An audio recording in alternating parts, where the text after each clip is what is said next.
I feel so completely sexy, mysterious, and voluptuous all of the time. Being fat has its ups and downs. I guess I'm fat because that's the only way I've learned how to be. I am beautiful, sexy, fine, and I am exceptionally happy with me. Now, I know I need to eat healthier, but honestly, there is no other way for me to be. Being fat is simply being me. I'm taking control of my eating habits and making a more positive future for me. But a size 2, a size 3, a size 8 is something that I don't want to ever be. Because I've learned how to love me with all of my imperfections and unpredictabilities. Being fat does not mean that I'm lazy or stupid or that I have a low self-esteem. I'm just a woman who loves herself wholeheartedly, and I will never compromise my integrity for another one's inadequacy. I am more of a confident woman than most will ever be, and that's simply because being fat, yes, I did say being fat, is just one small part of me. You see, I am a writer, an intellectual, a motivator, a student, a future mother, a lover, a daughter, a sister, a fighter, and yes, I am fat. And there are no limits to my possibilities because being who I am, being Constance, oh, it just never limited me. This is who I am. This is who I am. This is who I am. Beloved family, I just wanted to share my favorite poem with you. The Lord, so I'm doing a little story time on the Phat poem. The Lord gave me this poem when my self-esteem was extremely low, when I was going through a rough time in life, and I didn't know who I was. And I've been writing poetry, and I just was kind of like starting to perform. The name of the poetry club here was called The Wind Up. And The Wind Up, all of the poets, they came from UNC, they came from different colleges, they were teachers, it was all of us. Like, we all gathered at that little place called The Wind Up, and we would just wild out. We would express ourselves, we would cry, we would, tell stories of, some people would tell stories of rape, some people would tell stories of depression, and my story was about obesity, and was about rejection, and was about breaking free from the strongholds of life and of people. And, you say, well, that's a sassy poem, Constance. Did God really give that to you? Yes, He did. Because He gave me that poem. And because He gave me that poem, I am the woman that I am today. When I wrote that poem back in, I can't remember when I wrote it, probably was like 2007 or 2006 or 8, and I started to perform on the poetry circuits around 2008. And I performed that poem almost everywhere. Churches, community events. I mean, that poem has gotten out. And I'm wearing this shirt. You can't really see it, but this is the same shirt that I wore when I was in Detroit, and I performed this poem at They Say in Detroit, Michigan. And I will link that video so that you can watch it, because I know that many of you that are new to my channel are not really familiar with my poetry. I honestly don't have a lot of poetry on this page, but this page was initially created for poetry. But let's go back to the Phat poem. Why am I doing a story time about it? Well, I wanted to tell you about the Phat poem because I wanted to tell you about how I started to love this woman today, Constance. I was a person that had a low self-esteem. I struggled with obesity greatly. I was picked on. There were times where I would go on stage to perform different poems, and people would be looking at me in the rudest way ever. And people would be like, oh my God, man, she's fat, man. Like, oh, what is she gonna say? And then when I opened my mouth, they they would be blown away. They always underestimated me. They always put me down, mistreated me. But when I spoke, they couldn't deny the gift that the Lord had bestowed upon me. They could not deny that. And I had to, even though my self-esteem was low, a majority of my life I was a confident woman. I was always confident. But I had to get my self-esteem in the right place, because being confident just isn't enough. Your self-esteem actually has to be there so they can coincide and work together to formulate a great person. So I remember going on stage, and I remember being locked out of a lot of events because a lot of these events were ran by men and they didn't want to sleep with me. But needless to say, this poem, every time I read it, I was taking my power back. Taking my power back from people who picked on me in high school. And it wasn't like a bad thing, like a huge thing. I was picked on more so in middle school. High school, I was hanging out with like the crazy kids. Like, we were bad. But my self-esteem was low because I always felt unloved. I always felt, I don't know, I just felt like I wasn't loved, or that no one would ever accept me because of my weight.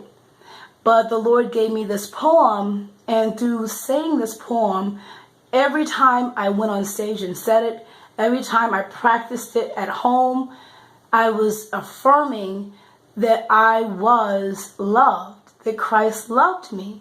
He was affirming everything that I was saying in that poem. I'm actually that woman today. When I got up to initially repeat that poem, I was not that woman. I was a broken woman inside. I was hurting.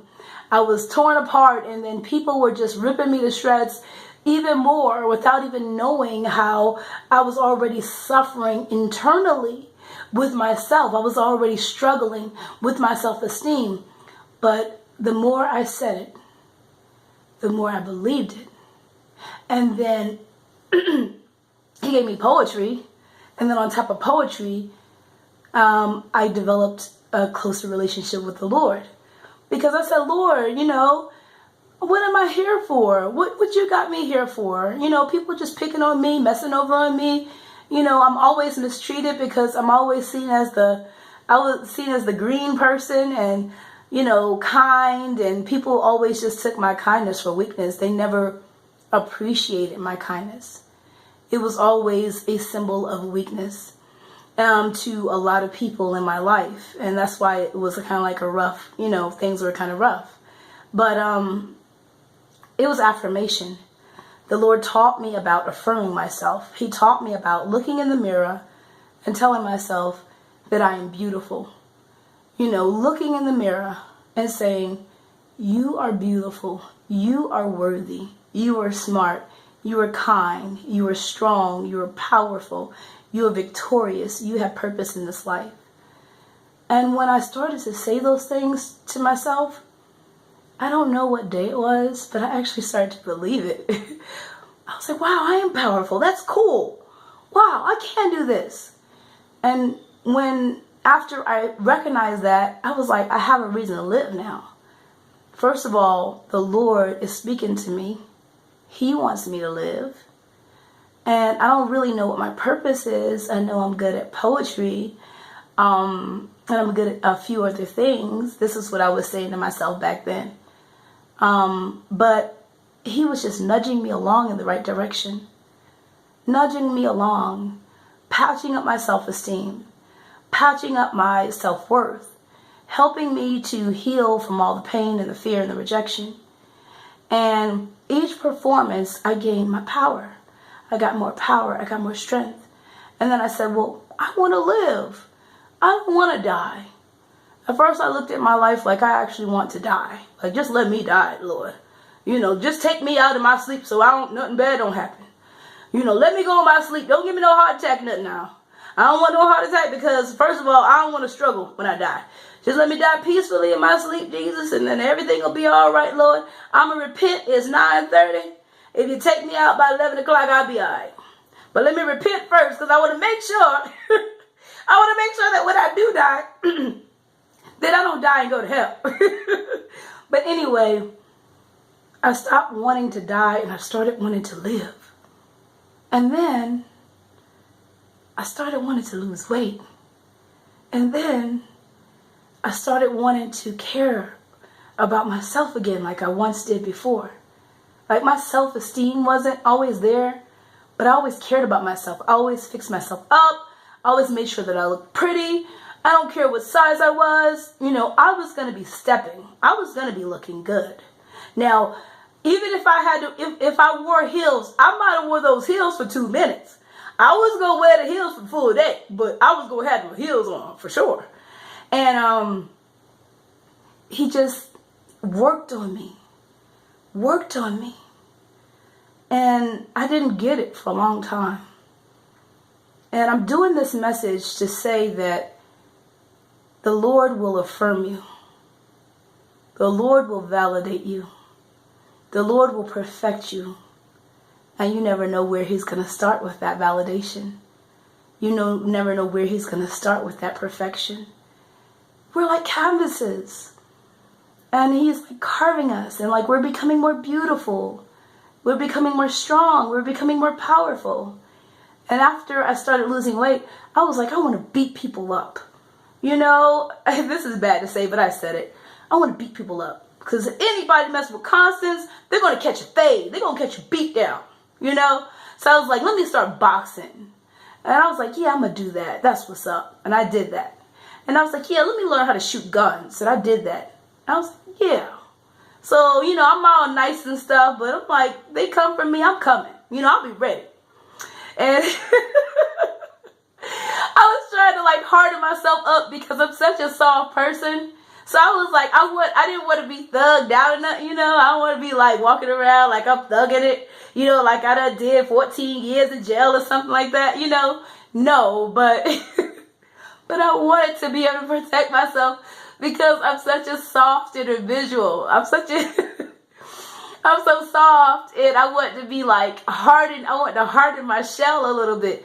But even with boxing, I'm really good at that. And even with the stuff that I could do and shooting guns and stuff, I'm still not a hard person. I thought that was going to harden me up a little bit, that I was going to be a street or something. Not like in the normal terms of street, but just like in my terms, in my terms of street, whatever that means. Anyway, needless to say, the point of this video is to say that God brings us closer to him in different ways. You know, he brings us closer. Some people may find God tattooing. And you're like, that's bad. How could somebody find the Lord while they're tattooing? Don't judge God about how he can save a soul. There were Satanists that were saved. You know, there are people in this world that he touches in miraculous ways. And he has a beautiful way of letting you know he's present, letting you know he wants you to live, and letting you know that he desires that you live for him so that you can be genuinely fulfilled. What am I saying? Beautiful brothers and sisters, if you don't know who you are today, if you struggle with your self-esteem, if you struggle with your self-worth, if you don't quite know where you belong in this life, reach out and pray to the Lord and be silent for a little bit. You know, silence yourself, because he'll start speaking to you and he'll let you know where he wants you to go and who he's called you to this earth to be. I mentioned in a video that we're pregnant. You are pregnant, and you might not even know the babies you're carrying. But if you pray, if you read the Word of God, and if you get in tune with him, get silent. Move away from the TV, move away from the phone, move away from the radio, and he will speak. And you will fall in love with him, because I did. I fell in love with him. And you will want to do his will. I'm sharing the Phat poem because that was such a powerful point in my life that helped me to become closer to God. I pray that this message is a blessing to you. Shalom.